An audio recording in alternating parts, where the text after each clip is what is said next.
So what's your advice to someone, because there are a million, aspiring, especially designers who want to have their own show someday, or maybe a realtor now, that's another one that wants to, have a realtor show. What's your advice to them? I know exactly what it is, because when we look back at our old tapes, when we used to audition for some of these hosting roles, we would try and be what we thought a host needed to be, and these tapes are awful. What does that look like? Well, look over here. There's one, I still have the tape of this one, and there's a mantle, and I walk in, and I'm like, oh, hello.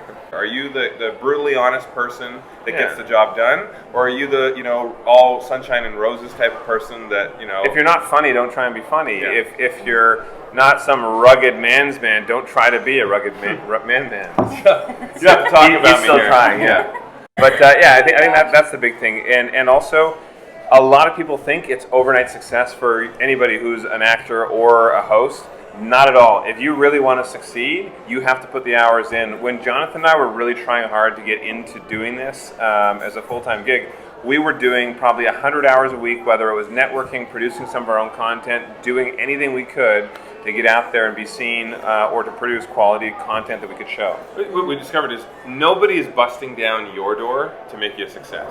We've been actors since we were kids. We produced some short films and stuff when we were kids. Okay. Wanted to make our own films, but we realized whether you're an actor, a director, a host, producer, there are so many people in this industry that don't understand business at all. And especially as producers and directors, it seems funny to me. You'd think that they do. And so for us to go away and learn business through real estate and then come back to this industry we were already in before, we came back with a whole new outlook, understanding how business works and seeing ourselves as a brand or brands.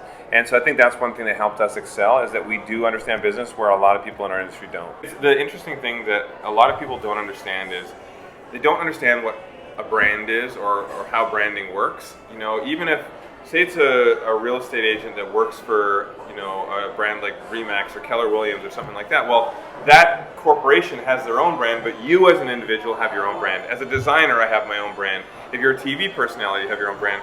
So we focus on our brand and what our reach is, and always try and grow that and show people that we're not just isolated to just construction and real estate. There's other things that we're interested in. My little bit of advice that I would say to the person is simply this. Continuous effort is the key to unlocking your true potential. And that's something that I say over and over and over to myself. You can never learn enough. He probably gets tired of hearing me say that. I wonder when in this interview Drew will bring up that quote. Here are my key takeaways to achieving success from my interview with the Property Brothers. Number 1, be proactive.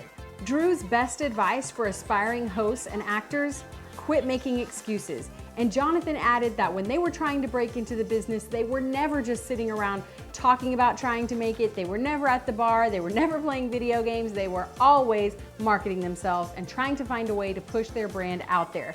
So instead of waiting on a manager or an agent to find jobs for you, you go out and find places where you think would be a good fit for your brand. Speaking of brands, number 2, build a distinct brand for yourself.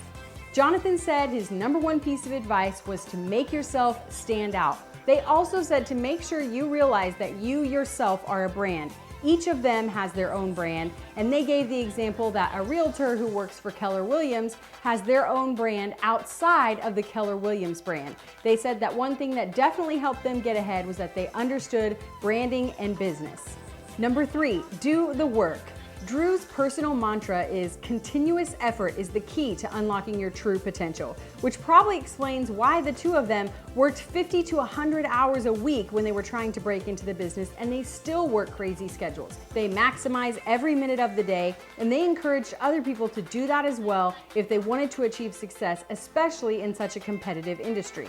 Number 4, it is possible. They say that they are proof that if you work hard towards your goals, you can make it, even in a competitive industry. I find it really inspiring and encouraging that when they were auditioning for the show that became the Property Brothers as we know it today, they had not been auditioning for about a decade. They had been focusing on their real estate business. So if you're trying to break back into an industry that you left, or you're trying to make it in a really competitive field, I hope that this inspired, encouraged, and motivated you today.